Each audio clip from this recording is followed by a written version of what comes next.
war ein Befehl! Der Angriff Steiners war ein Befehl!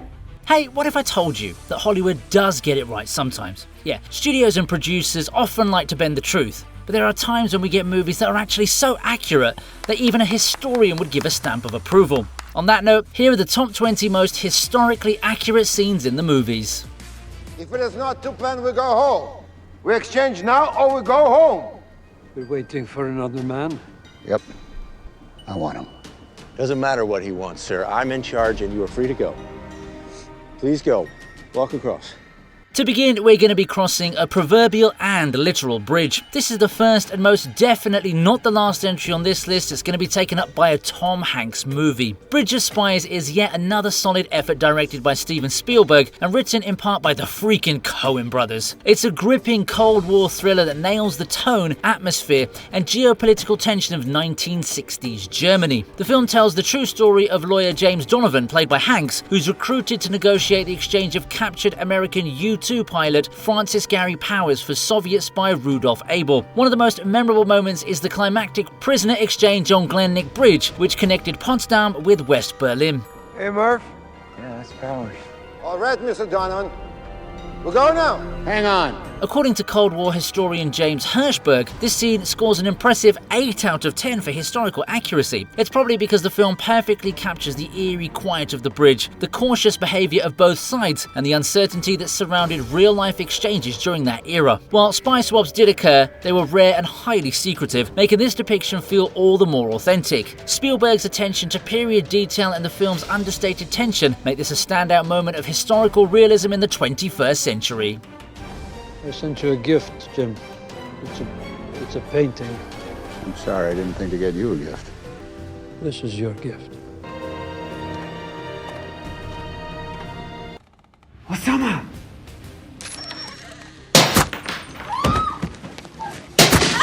Down. All right, get it. Got a possible jackpot.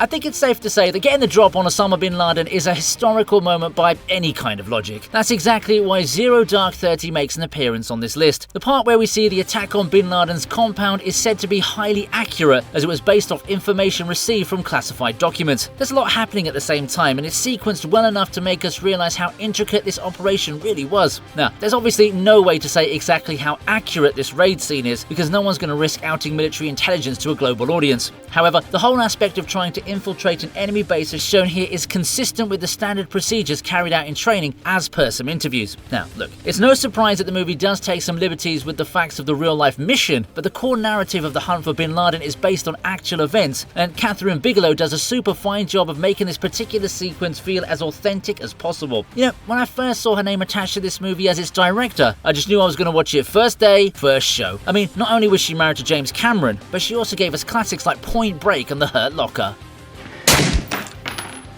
It's okay. It's okay. It's okay. You didn't realize what you just did. Assalamu alaikum. Get your hand out of my pocket!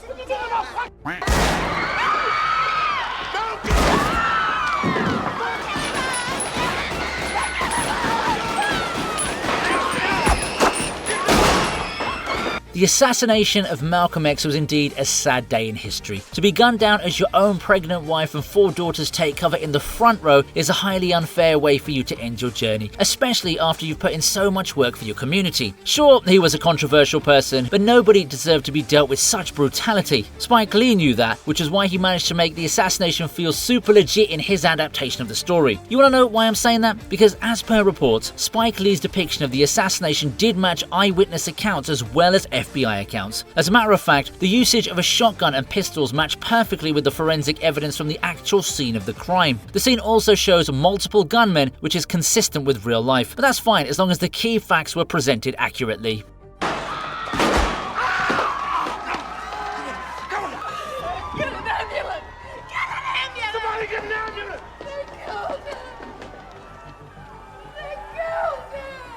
Family's worried about you. Come on home. Thinking about jumping? Suicide's a sin against God. At some point, you need to realize that when your own life is concerned, it's all about being free. Such was the case for Harriet Tubman, a notable figure who hadn't only escaped slavery, but went on to become an American abolitionist and social activist, saving as many people as she could through her missions. Now, her life was dramatized in 2019's Harriet, and while Casey Lemons did take some creative liberties, her escaping slavery was actually quite accurate. Harriet managed to achieve this in 1849 when she embarked on a dangerous 100-mile journey from Maryland to Philadelphia. There's no account of her jumping off a bridge, but I suppose they wanted to come up with a way to show the type of threats she was up against. Also, she once stated, and I quote, "There was one of two things I had a right to, liberty or death. If I couldn't have one, I would have the other." The line may not have been said verbatim in the bridge scene, but we more or less get the same idea from it. I'm gonna be free or die.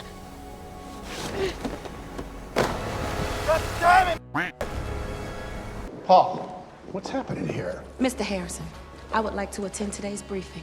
Why's that? Well, sir, the data changes so fast. The weight and the landing zones are all changing every day. Why is it she can't attend? She is a woman. There is no protocol for a woman Okay, I get that part, Paul.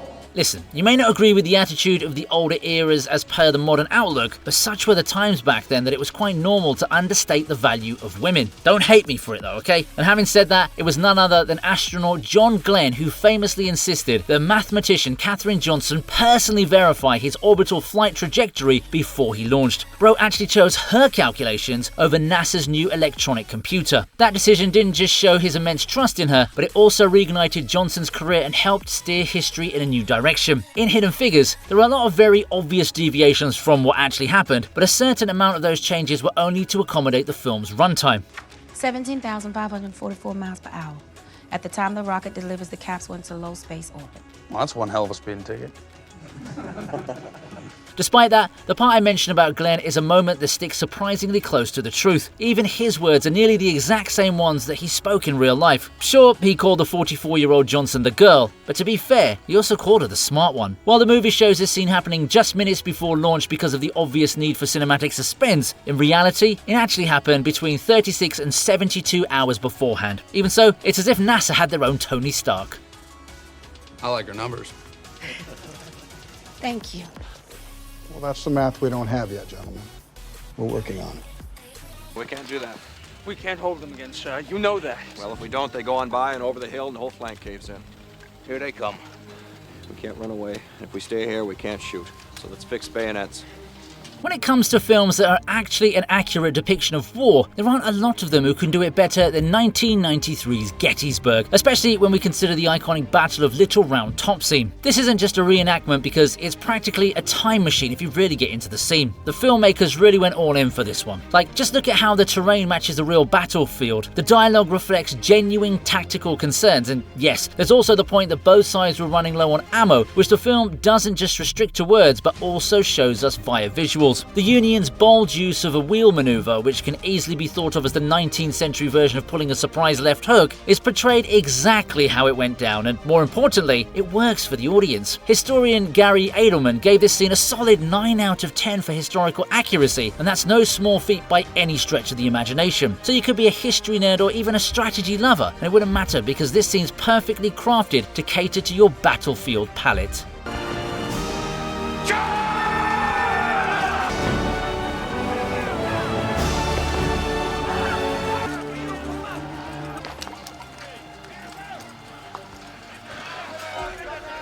Good morning, Vietnam! Good morning, Vietnam. What the heck is that supposed to mean? I don't know, Lieutenant. I guess it means good morning, Vietnam.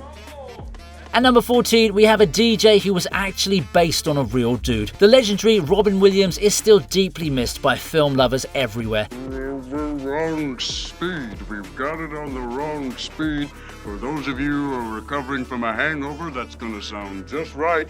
Let's pull it right back down again. Let's try a little faster, see if that picks it up a little bit. And one of the most unforgettable and frequently quoted performances comes from the 1987 classic Good Morning Vietnam. Here, Williams plays the witty and rebellious radio DJ Adrian Kroner, which ended up being a role that highlighted his career. What is a demilitarized zone? Sounds like something out of The Wizard of Oz. Oh no, don't go in there. Our man man's energetic and hilarious portrayal earned him an Oscar nomination for Best Actor too. And what's even more impressive was that the character was inspired by a real-life dude, which adds a lot of authenticity to his iconic performance. Adrian Croner was indeed an American radio personality and United States Air Force sergeant, and his experience as an innovative DJ on the American Forces Network strongly influenced Good Morning Vietnam. Also, I read somewhere that the director Barry Levinson didn't want Robin Williams to meet Adrian until after the movie was shot because he didn't want to imitate any of his actual actions or vocal delivery. You know, if you pick them up by their ears, it doesn't hurt them as much. Oh, you're going straight to hell for that one. Watch out over there. Here's an incredible coincidence. Ho Chi Minh, Colonel Sanders, actually the same person. You be the judge. Our lines are open.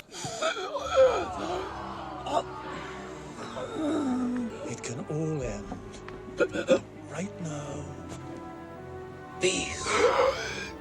Look, Braveheart isn't a movie you should be studying for historical accuracy, but there is a toned-down execution that does match what happened to William Wallace in real life. In the movie, it's definitely true that Wallace never promised loyalty to King Edward I. However, the way his real death occurred was changed a little bit for the film because if they'd shown exactly what really happened, it would have been too much for the movie censors to allow, even after the R rating. So to avoid being slapped with the NC-17, they toned it down a little for the screen. Even so, the parts of Wallace's execution that the movie does depict are pretty disturbing. We see our boy getting dragged in front of a crowd, hanged, having his insides cut out, and then beheaded. Now, all of this was mostly true and in accordance with what actually happened, but the real version was even worse. Yeah, if you wanted to see all of it, then you would have seen that he was also beaten with sticks, had people throw waste at him, and he had to actually watch as his intestines were burned right in front of him. Yeah, I ain't joking there.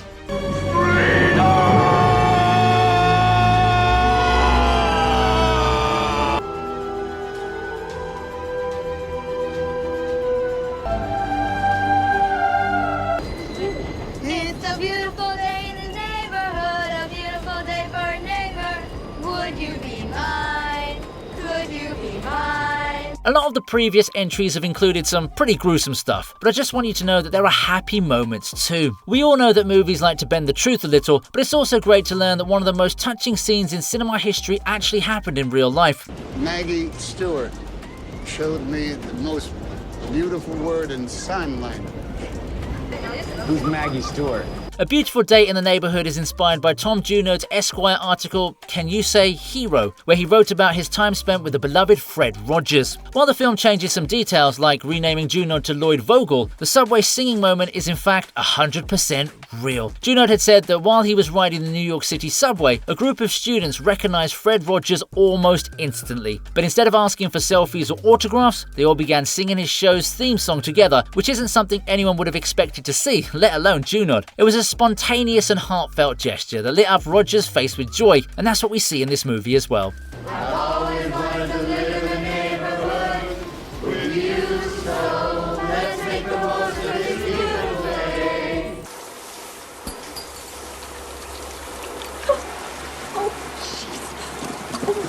I think it's safe to say that losing a wedding ring isn't exactly a good sign. But even so, such a moment was brought to life on the big screen. When we see a movie that gets the major historical moments right, it's not that hard for us to overlook a few made-up details, right? However, Apollo 13 didn't really need to blur the lines for the smaller stuff either. Director Ron Howard totally nailed it, from the mission's technical accuracy to the vintage sets and costumes. But you want to know one standout detail that was good enough to make this entry number 11? Howard included a true story, which was mentioned by Marilyn Lovell herself. Just like in the film, on the morning Jim Lovell launched into space, she lost her wedding ring down the hotel shower drain. It was surely a bad omen, kind of like something out of a Final Destination movie, but contrary to all these beliefs, things turned out just fine. Marilyn actually got the ring back after Jim returned safely. See, it's these tiny real-life touches that elevate the film from simply being a space drama to something much more personal.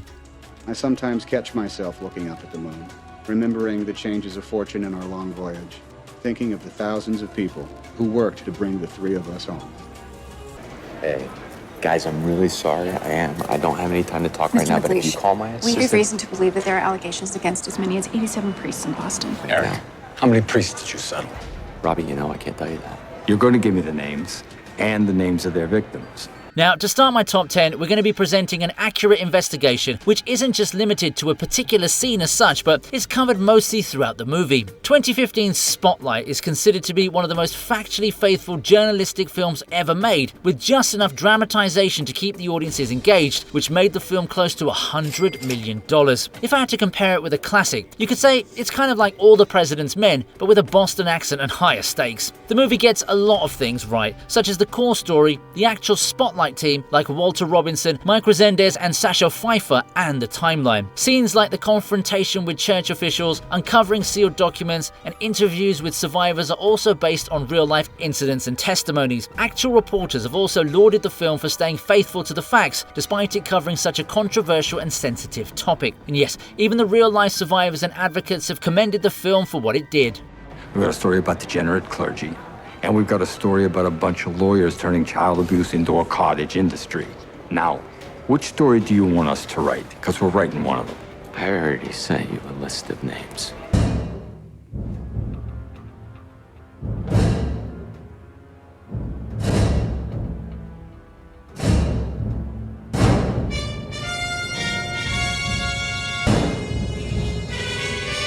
Ah yes, it was only a matter of time before we got to see a true depiction of Romans in battle. Stanley Kubrick was an absolute cinematic genius, and this is a statement that you can't really say enough. His 1960 blockbuster Spartacus may be a movie that he completely distanced himself from, but Kubrick did take care to keep it as historically accurate as he could, despite constant resistance from the studio. The most obvious fact was that Spartacus really was a gladiator who led a major slave uprising against the Roman Republic. The film also correctly portrays that Spartacus trained other slaves and gladiators into a formidable fighting force that repeatedly defeated Roman legions. And sadly, it also correctly displays how the Romans did eventually crush the rebellion in a decisive final battle. Some dramatizations were obviously there, such as exaggerated armor and the scale of some of the battles, but the biggest disappointment was probably that the I am Spartacus scene was never real. It's probably why I haven't placed this film even higher. After all, to be able to show off such a grand war back in 1960 was an achievement and a half.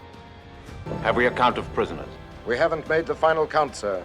I bring a message from your master, Marcus Licinius Crassus. Your lives are to be spared. Slaves you were, and slaves you remain.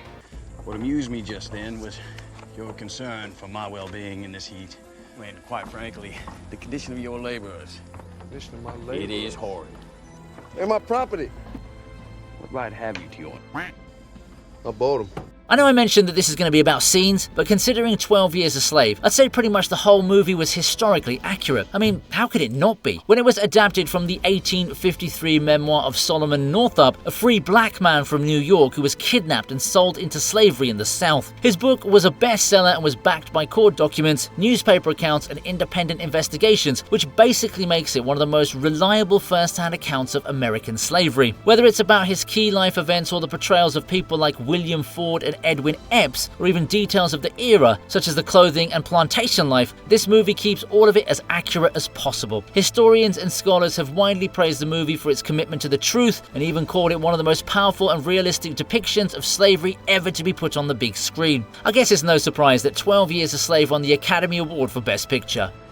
On your life, you answer me truthfully. Have you any other name than Platt?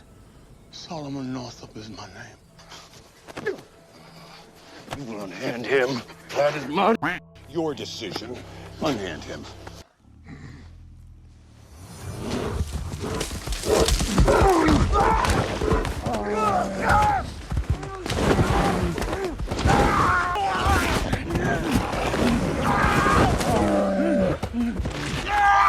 You could forget the rest of the entire movie, but there was a survival story which was true in The Revenant, and it alone was impactful enough to keep it higher than 12 Years a Slave, which is easily more historically accurate otherwise. Most historians do agree on one key thing, which is that Hugh Glass really was mauled by a grizzly bear, just like the film's depiction showcases. It's so brutal that any Giga Chad would have had a tough time, and I suppose this scene was the scene that got Leonardo DiCaprio his first Oscar win for Best Actor. What's less certain though is what happened immediately after the attack. The movie does take some creative liberties with Hugh's journey and revenge, but the bear attack itself is spot on. Somebody better give stuntman Glenn Ennis his flowers for this, because he was the dude that played the bear.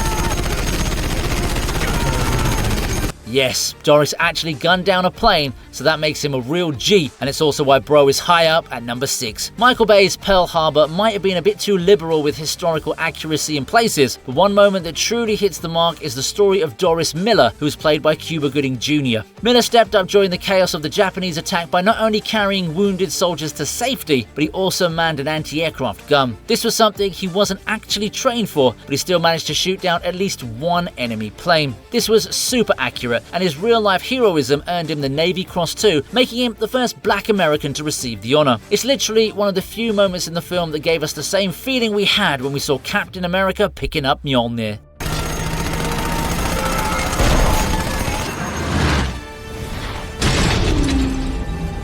No.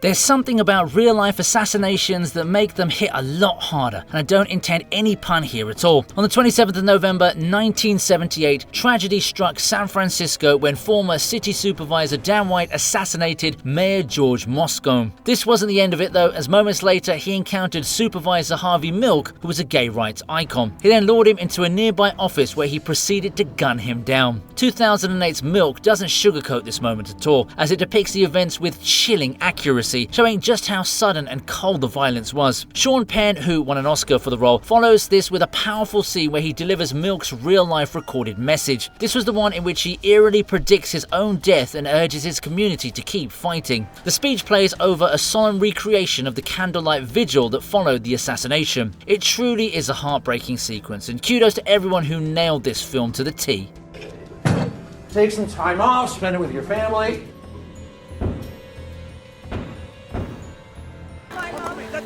I'm not going without you. No, you have to go. Now. No, Jack. Get in the boat, Rose. No, Jack. Yes. Get on the boat. Go on.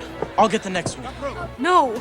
In at number 4 is a tragic tale of reality that shook the world and the global box office back in 1997. Let's be honest, most viewers watched Titanic for the Jack and Rose romance, Celine Dion's My Heart Will Go On, and the French girl line. While we all know the basics, most fans didn't expect the film to be historically spot on in every detail. However, that doesn't mean that there aren't a few true moments tucked in there. One standout sequence shows the men being offered life jackets and spots on lifeboats, which was clearly due to their status, but one of them refuses with a cold, fearless line which wasn't just dramatic flair, but was actually confirmed by multiple witnesses. The man in question was none other than American businessman Benjamin Guggenheim. He chose dignity over survival, famously saying he was prepared to go down like a gentleman, just like when Tony Stark snapped his fingers to save the universe.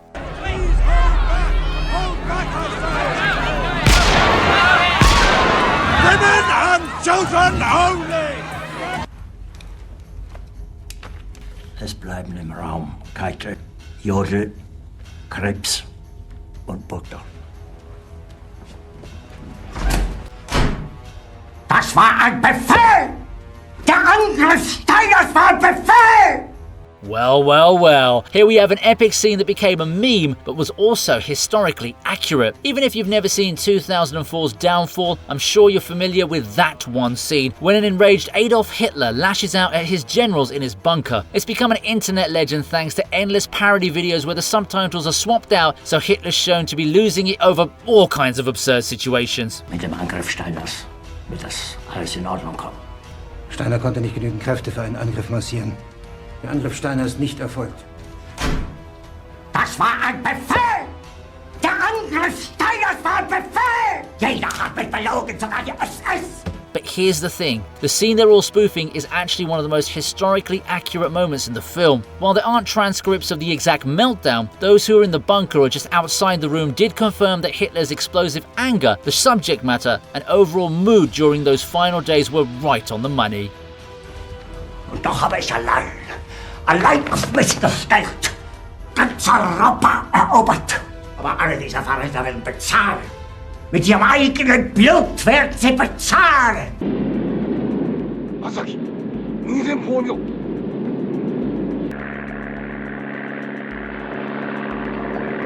It's a little back not be this morning, Davy, but you have to learn to fly in all kinds of weather.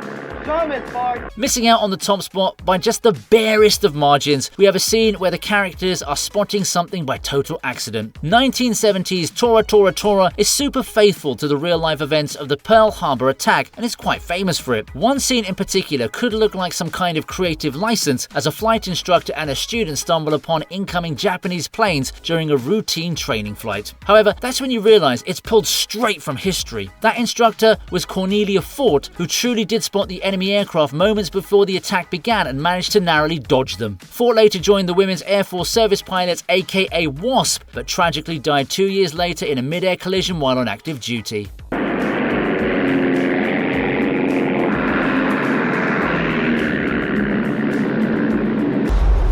Hope you liked the video. Please subscribe to the TV Regent, and here's another video that I know you're going to enjoy.